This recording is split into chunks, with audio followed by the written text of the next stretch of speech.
दोस्तों, एक ऐसा झटका जिससे तुर्की की नींव हिल गई। अरबों डॉलर का नुकसान और उसके पीछे सिर्फ एक नाम, भारत। कुछ समय पहले तक तुर्की पाकिस्तान के साथ खड़ा होकर भारत के खिलाफ आवाज उठा रहा था। मंच कोई भी हो, मौका चाहे जैसा भी हो, तुर्की ने खुलकर पाकिस्तान का साथ दिया।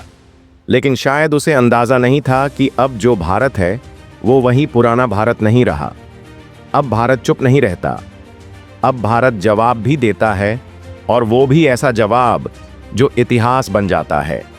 इस बार जो हुआ वो सिर्फ एक नीति बदलाव नहीं था, ये एक संदेश था। ऐसा संदेश जो पूरी दुनिया ने देखा और तुर्की की आंखें खोल दी।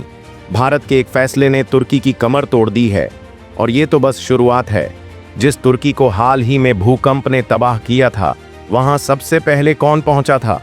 भारत। जब जरूरत पड़ी तो ऑपरेशन दोस्त के तहत भारत ने बिना देरी किए अपनी राहत टीमें भेजीं। तुर्की की जमीन पर भारत की टीमों ने जान की बाजी लगाकर लोगों को बचाया। लेकिन जवाब में क्या मिला? जब भारत पाकिस्तान के बीच तनाव चरम पर पहुंचा, तुर्की ने भारत के खिलाफ जाकर पाकिस्तान को समर्थन दिया, वो भी सैन्य समर्थन। भारत की जनता ने यह विश्वासघात देखा और उसका जवाब भी तय कर लिया। अब तुर्की से जो माल भारत आता था, सेब जैसे फल जिनसे भारत के किसान सालों से नुकसान झेल रहे थे, अब उस पर सवाल उठने लगे हैं। पूरे देश में आवाज उठी कि तुर्की से यह आयात बंद किया जाए। और बात सिर्फ किसानों की नहीं है, मामला अब देश की अस्मिता से जुड़ चुका है। जो देश भारत के खिलाफ खड़ा हो, भारत अब उससे रिश्ते भी बदलता है। यही हुआ तुर्की के साथ। इतना ही नहीं, भारत की जनता ने खुद फैसला लिया कि अब तुर्की और उसके सहयोगी देशों को एक भी पैसा नहीं दिया जाएगा। सोशल मीडिया पर जैसे तूफान आ गया। बॉयकॉट तुर्की और बॉयकॉट अजरबैजान जैसे कैंपेन ने जमीन पर असर दिखाना शुरू कर दिया। हजारों लोगों ने अपनी तुर्की यात्राएं रद्द कर दी। पूर्वांचल जैसे इलाकों से तो एक दिन में हजारों बुकिंग्स कैंसिल हो गईं।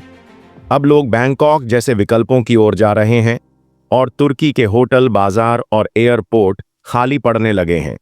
ऐसा पहली बार हो रहा है कि भारत की जनता की भावना ने किसी देश की अर्थव्यवस्था की नींव को हिलाकर रख दिया हो। भारत की ट्रैवल इंडस्ट्री ने भी इस जन भावना का सम्मान किया है।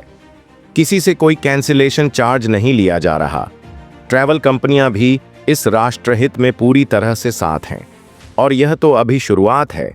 तुर्की के साथ भारत का व्यापार, जिसमें अरबों डॉलर की हिस्सेदारी है, अब खतरे में है। भारत से जो माल तुर्की को जाता है, चाहे वह मशीनरी हो, स्टील हो या कीमती पत्थर, अब उसके भविष्य पर भी सवाल खड़े हो गए हैं। भारत ने तुर्की को हर मोर्चे पर सहयोग दिया था, लेकिन तुर्की ने क्या किया? पीठ में छुरा घोंपा। अब भारत यह सब चुपचाप नहीं देख रहा। देश का मिजाज बदल चुका है, और जब भारत बदलता है तो सिर्फ अपना नहीं, दूसरों का भविष्य भी बदल देता है। अब पूरी दुनिया देख रही है कि तुर्की ने भारत को नजरअंदाज किया और भारत ने तुर्की को झटका दिया। एक ऐसा झटका जिसकी गूंज आने वाले कई वर्षों तक सुनाई देगी।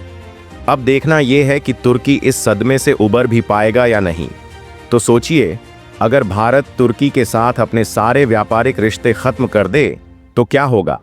क्या तुर्की की अर्थव्यवस्था उस झटके को झेल पाएगी? तुर्की के खिलाफ भारत के इस कदम को अगर सिर्फ व्यापारिक फैसला मान लिया जाए तो तस्वीर अधूरी रह जाएगी। असल में ये एक बड़े भू राजनीतिक खेल की पहली चाल है, जिसकी असली गूंज अब भी बाकी है। भारत ने तुर्की को सिर्फ आर्थिक नुकसान नहीं पहुंचाया, बल्कि पूरी दुनिया को एक संकेत दिया है।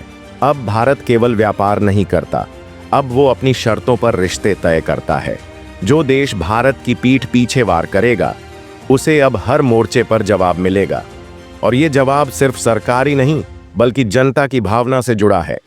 जब एक आम भारतीय यह तय कर लेता है कि वह किसी विदेशी उत्पाद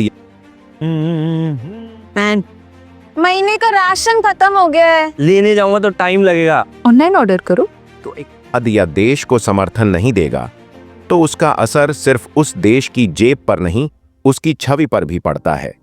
आने वाले समय में तुर्की सिर्फ आर्थिक मोर्चे पर ही नहीं, अंतर्राष्ट्रीय मंचों पर भी अलग थलग पड़ सकता है। भारत की विदेश नीति अब रणनीतिक चुप्पी की नहीं, रणनीतिक आक्रामकता की तरफ बढ़ रही है।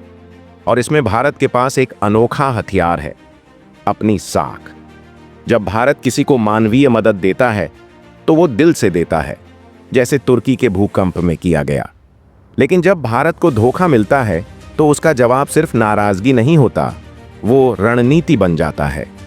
भविष्य में यह भी संभव है कि भारत तुर्की को उन वैश्विक समूहों से दूर करने की कोशिश करे जहां भारत का प्रभाव बढ़ रहा है। जैसे जैसे भारत G20, ब्रिक्स और अन्य वैश्विक मंचों पर ताकतवर होता जा रहा है, तुर्की के लिए रास्ते कठिन होते जाएंगे। और अगर भारत ने तुर्की से व्यापारिक संबंधों को पूरी तरह सीमित कर दिया तो दूसरे देशों के लिए भी यह एक चेतावनी होगी कि भारत को नजरअंदाज करने का अर्थ सिर्फ व्यापार खोना नहीं, एक भरोसेमंद मित्र खोना होगा। भारत के सेब किसान जो अब तक घाटा झेलते थे, अब उनके लिए एक नया सूरज उग सकता है। तुर्की से आने वाला सस्ता सेब अब बंद हो गया तो देश के बागानों में पके भारतीय सेबों को वो सम्मान मिलेगा जिसके वे हकदार हैं। इससे गांवों की अर्थव्यवस्था मजबूत होगी और आत्मनिर्भर भारत का सपना और ठोस होता जाएगा। एक और दिलचस्प पहलू यह है कि भारत अब विदेशी सॉफ्ट पावर को भी टक्कर देने लगा है।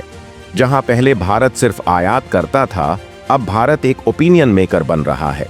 भारतीय जनता अब केवल उपभोक्ता नहीं बल्कि निर्णयकर्ता बन चुकी है। जो लहर तुर्की और अजरबैजान के खिलाफ भारत में उठी है, वो सिर्फ 2 देशों तक सीमित नहीं रहेगी। आने वाले वर्षों में जो देश भारत के हितों को नुकसान पहुंचाएंगे, उन्हें भारत की जनता और नीति दोनों से जवाब मिलेगा। और यह जवाब सिर्फ विरोध तक सीमित नहीं रहेगा, वह हर उस मंच तक जाएगा जहां भारत की बात सुनी जाती है। संभावना है कि भारत भविष्य में तुर्की से आने वाले अन्य उत्पादों पर भी धीरे धीरे प्रतिबंध लगाए, बिना कोई बड़ा ऐलान किए, चुपचाप लेकिन असरदार ढंग से। भारत की नई नीति अब टकराव से नहीं, प्रभाव से चलती है। इस पूरे घटनाक्रम में भारत ने जो सबसे बड़ा संदेश दिया है वो यह है, भारत अब भावनाओं से नहीं, गरिमा से चलता है। और जो इस गरिमा को चुनौती देगा वह खुद को अकेला पाएगा। भविष्य की तस्वीर साफ है, भारत अब सिर्फ प्रतिक्रिया देने वाला देश नहीं रहा, बल्कि अब वह भविष्य की पटकथा खुद लिखने वाला खिलाड़ी बन चुका है। जो कुछ तुर्की के साथ हो रहा है वह भारत की बदलती भू राजनीतिक शैली की झलक भर है। आने वाले समय में भारत की नीति और भी परिपक्व और लक्ष्य केंद्रित होगी। तुर्की जैसे देशों को अब हर कदम सोच समझकर उठाना होगा, क्योंकि भारत अब आर्थिक ताकत से भी जवाब देता है और नैतिक ऊंचाई से भी। आने वाले वर्षों में भारत अपने घरेलू उत्पादों और सेवाओं को इस तरह सशक्त करेगा कि तुर्की जैसे देशों पर निर्भरता लगभग समाप्त हो जाएगी। भारत के किसान, व्यापारी और उद्योगपति अब यह समझ चुके हैं कि आत्मनिर्भर भारत सिर्फ एक नारा नहीं बल्कि एक रणनीतिक शस्त्र है। इससे भारत की स्थानीय अर्थव्यवस्था को ताकत मिलेगी और विदेशी हस्तक्षेप की जरूरत घटेगी। सिर्फ इतना ही नहीं, भारत अब अपनी विदेश नीति में नैतिक नेतृत्व की भूमिका में दिखेगा। वैश्विक मंचों पर भारत यह दिखाएगा कि कैसे एक सभ्य, शांतिप्रिय लेकिन सशक्त राष्ट्र किसी भी देश को बिना युद्ध, बिना उग्र भाषा के अंतर्राष्ट्रीय राजनीति में किनारे कर सकता है। Tired of paying high interest rates for MTF? Grow has news for you.